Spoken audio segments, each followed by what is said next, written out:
Okay, you know what? I really love this time of year. Not necessarily just because it's Christmas, it's the holidays, which I guess begins, would you say it begins Halloween or Thanksgiving?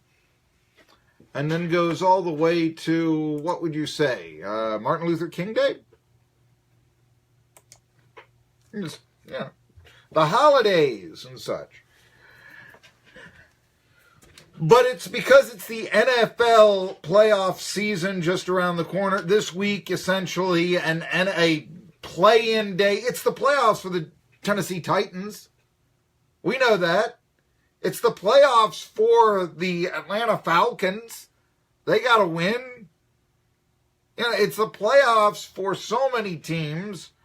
Of course, for Jacksonville and Pittsburgh, it's just sort of a... Actually, not so much Pittsburgh. They have a first-round bye, but they could still clinch the first seed. Have to hope that the Jets beat the Patriots, which probably isn't going to happen, but nevertheless, you know. Eagles last night clinched their number one seed. Who am I? Spouting off about the NFL. Why, it's Marky Billson, your voice of choice for a new generation of Tri-City sports fans. The name of the program is Tri-City Sports Now. We own the Tri-Cities. Best guess, hardest hitting opinions.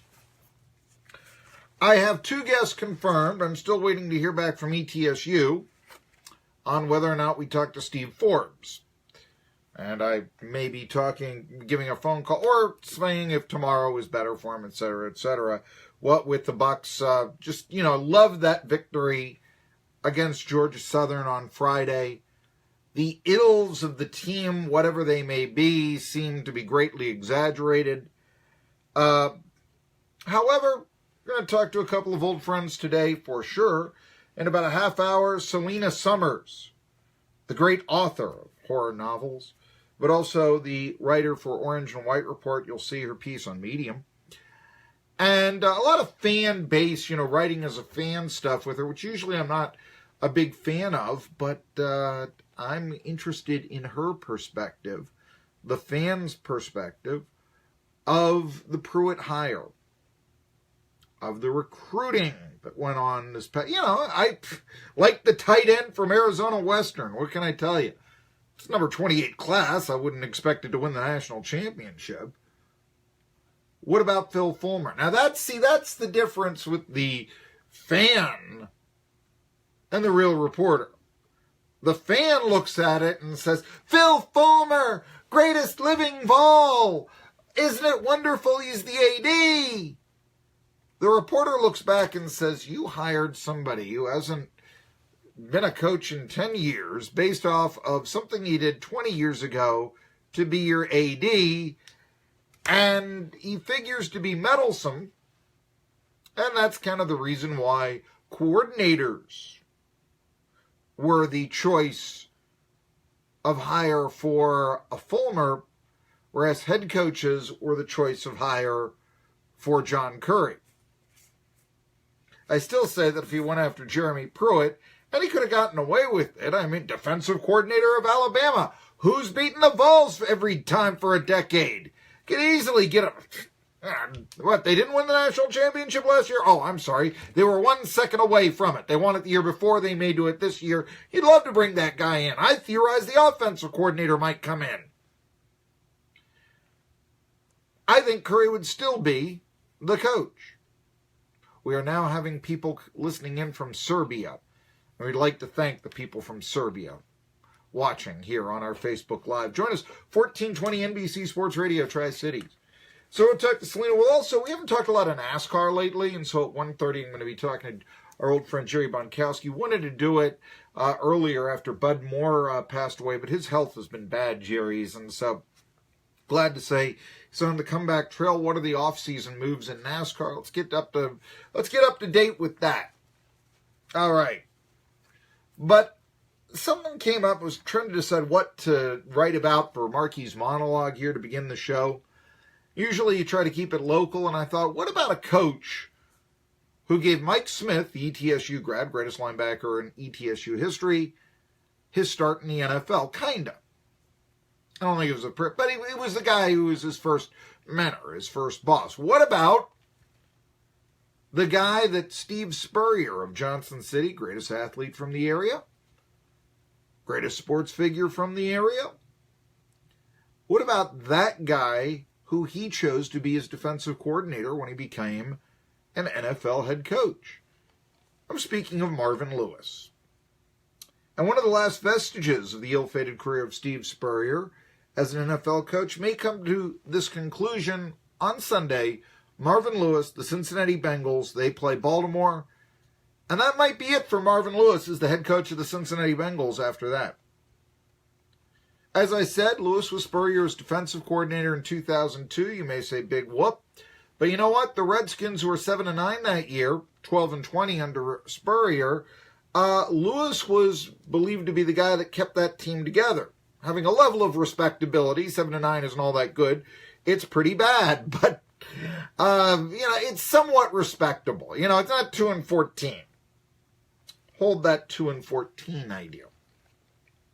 Now, you have a circumstance where Lewis in that year, 15 years ago, the Redskins, despite their losing record, ranked 5th in terms of overall defense. 5th in the NFL in defense. And a couple years before, he'd been the defensive coordinator of the Ravens. That was Ray Lewis in his prime, and people are talking about how Ray Lewis is leading and Marvin Lewis are leading the greatest defense of all time in 2000. That's subjective. The 85 Bears, the Steel Curtain, certainly. But I think the 2000 Ravens allowed the fewest points in a 16-game season up to that point. Marvin Lewis was their defensive coordinator. It's a long time ago. To me, I guess it seems like yesterday. Oh, well, that's having a understanding of the totality of the whole. And Mike Smith was the linebackers coach on that 2000 Baltimore team. Did a story on him in Sports Talk. And I've written features on both Smith and Lewis. So I wanted to talk about this because I always liked Marvin Lewis after I wrote the feature on him. At the time, the Bengals were looked upon much like the Cleveland Browns are today, back in 2003 when Marvin Lewis became the Cincinnati Bengals head coach. They were coming off a 2-14 season.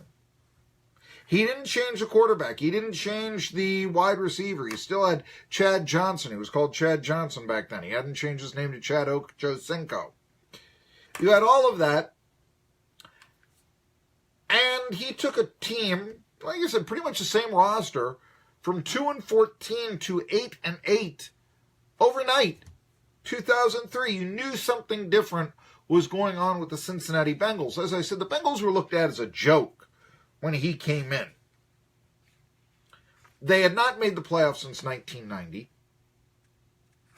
Most of the years, they had only had 1 year where they had not had a losing record. That was 8-8. I think that was 96, if memory serves. But he took a 2-14 team to 8-8, did Marvin Lewis. Then he drafted Carson Palmer, sat him on the bench behind John Kitna, who wasn't a bad quarterback for a year. When Palmer came into his own, the Bengals won the division, their first playoff berth in 15 years. This helps explain why Lewis, believe it or not, Lewis, he's pro football's second longest tenured coach. Bill Belichick's the only one who's been around longer with the same team. 15 years as Cincinnati's head coach, Marvin Lewis. He has an overall winning record. It's not tremendous. It's, I think, 123-112. But he has taken the Bengals to 5 straight playoff appearances. And by the way, he's done it in a division that, okay, you've got the Browns. That's 2 easy victories a year. But in all that time, the Steelers have had 1 losing record. That's it. The Ravens have had 3 losing records in those 15 years. So in other words, you can't count on the whipping boy to beat. You can't count on a weak division is what I'm trying to say.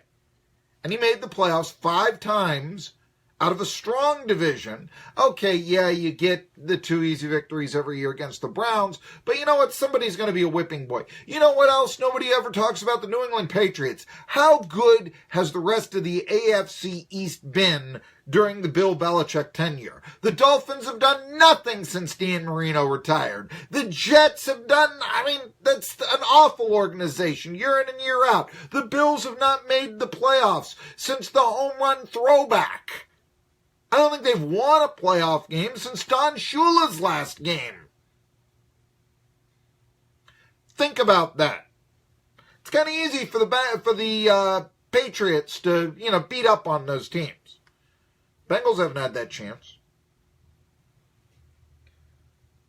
So I've wondered, why has there not been more reverence for Lewis as a head coach? Especially around here. Right-hand man to Steve Spurrier from Johnson City. Gave ETSU's Mike Smith, linebackers coach, under him, gave him a start, basically. And it relates to Billson Sports Maxim number 3. Marky's Maxims. I got to come up with a phrase of it. I was writing these out this morning. These are things that I say on the show all the time and all that. But they're the truths of sports. They're the maxims of sports. Here is, Marky's Maxim number 3. I actually did number them as they came to mind. This is number 3. Judge a coach or a manager on his postseason record. Because your talent's going to win out over the course of a regular season. But when it's one game, do or die, against an equal opponent, then it comes down to strategy. And Marvin Lewis is 0-7 in the postseason. Worst postseason record ever. There also, and I got to give Lewis this criticism, lack of discipline. Off-field incidents were commonplace for the Bengals under Lewis. Now, I often hesitate to blame a coach for a player's off-field troubles. Do you blame Bill Parcells for Lawrence Taylor's cocaine addiction? His addiction to hookers? That's pretty well known. Have you, do you blame Bill Parcells for that? Probably not. Guy's got to take care of his own, put his own house in order. If that's your own personal demons, you've got to, settle them. No coach goes out and tells his player, you know what, beat up your wife. Nobody does that. But Marvin Lewis is the guy who hired Pac-Man Jones, who's only been arrested 10 times. He drafted Joe Mixon. Yeah, did that this year. There was the total lack of discipline with back-to-back unsportsmanlike conduct penalties in the final minute of the Bengals' 18-16 playoff loss to the Pittsburgh Steelers, which basically had the Steelers with a dead-armed Ben Roethlisberger. They were running the ball on 3rd and 7 in 2-minute situations, for crying out loud. And he basically gave those 2 unsportsmanlike penalties, gave the Steelers 30 yards to move into field goal range and win the game. See, I look at how teams are constructed. I honestly do not think the Dallas Cowboys, and I've got my reasons, which I can get to for another, but my sources, which was my own background, Dallas Cowboys, I do not think value intelligence of a football player the way that some other organizations do. Don't draft him. He didn't do well on the Wonderlic. Some people will say, yeah, that's a good philosophy. Others will say, oh my goodness, he can run and jump so fast, he can jump so high, run so fast, lift so much. We've got to take him. Who cares about his grades? Cowboys, I think, are more of the latter. I've been on the Steelers over the course of time. I don't think that Mike Tomlin really cares if you smoke pot or not. I will tell you that obviously Marvin Lewis does not care that much about what you do off the field because he gives Mixon a job. He gives Pac-Man Jones a job. A lot of coaches will say, clubhouse lawyers don't want him. Lewis doesn't feel that way. And I think that it all came to a head, that lack of discipline, in 2015. in the playoff loss to the Steelers. That's his Achilles heel. Like I said, I wrote about him when he was defensive coordinator under Spurrier. Did a feature on him. Really, I was very impressed with Marvin Lewis. I was impressed with the job he did the next year in Cincinnati. Maybe I should hold Lewis for these roster decisions, for this bad postseason record. Maybe I should hold him more accountable. But at the end of the day, I just see a coach who transformed a franchise from laughingstock to respectability. And Lewis did so much of it himself in those 15 years. Because the Bengals have a real lean staff. They don't have the scouting department that other teams do. They don't even have the facilities, it's been reported, that Massillon High School has. There's the Paul Brown link. Paul Brown started coaching at Massillon High School. He wound up with creating the Cincinnati Bengals. But there was a time, I know, that Massillon had an indoor practice facility. The Massillon Tigers, look them up. They've been one of the great high school programs in football of all time. They had an indoor training facility in Massillon. It's right outside of Canton. Canton McKinley's our arch rival. The Bengals did not have an indoor practice facility for the longest time. I don't know if they still do. I don't know what the circumstance is. And so this was the handicap that the Bengals coach, whoever he was always going to have. And, Mike Brown, when he took over as the general manager and the controlling operator of the Bengals were a respectable team when Paul Brown was still alive and in the front office. They had gone to the Super Bowl in '88, passed away in the early 90s. That's when the Bengals started to lose and lose badly under Mike Brown. They were a bad team until Marvin Lewis came. And Marvin Lewis turned that around. And Lewis did succeed. He has a winning record under Brown. Nobody else has. Not even David Shula. You think that guy should... Look at that. The Bowdens have been good coaches. Their sons have been. Why haven't No, not the Shulas. It used to be that when you called the Cincinnati Bengals up to buy tickets or, complain to the front office or do something, it was Marvin Lewis's voice that greeted you on the automatic system. Hi, this is Marvin Lewis. Thank you for calling the Bengals. They don't do that anymore, but it just sort of showed, that not only was the guy very popular at one time, but that's kind of also showing a little bit of the lean staff that maybe the Bengals, we're not going to go out and hire a professional to do our phone message. We're going to have the coach. I don't see anything wrong with it. I don't think that prevents you from winning or anything. I just, I just found it to be a little, we used to joke. Marvin Lewis does so much that he even answers the phone in the front office of the Bengals, Now, he probably will not be returning to answer the phones in the Bengals office because 6-9 this year, 6-9-1 last year. And after 15 years, you have a couple of years like that. Generally speaking, the argument is it's time for a change. You're old, it's time to move on. But the Bengals might be that exception. Mike Brown, he's talking about bringing in Hugh Jackson, and I don't know how he's going to do that, but we're talking about Hugh Jackson, 1-30 with the Browns. That's who they say, yeah, I think he'd be a good coach here. He was a former Lewis assistant. You're not having a clean break if this is the case. You're hiring a former assistant who's 1-30. That's what the rumor is. It wouldn't surprise me. We're talking about Mike Brown. And there's a big difference between that sort of incompetence and a couple of 9-loss seasons. When Marvin Lewis has worked around good football people with the Steelers and the Ravens, he's won. He's gone to the Super Bowl. And you know what else? I think that if you surrounded him with good people again, he'd go back to the Super Bowl. I'm Marky Billson. Yeah, I used to cover the NFL. I did features on guys like Marvin Lewis. I know the inside of the score. I can tell you who likes the Wonderlick and who doesn't in the NFL. And I'm the only guy in the market who can. I'm Marky Billson. Selena Summers coming up at the bottom of the hour.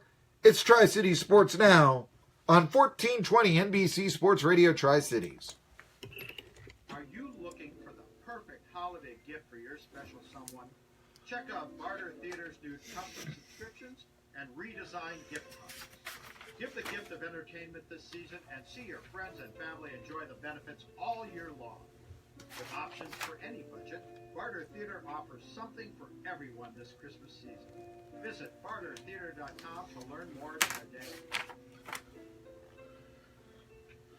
A good night's sleep starts with the right pillow. That's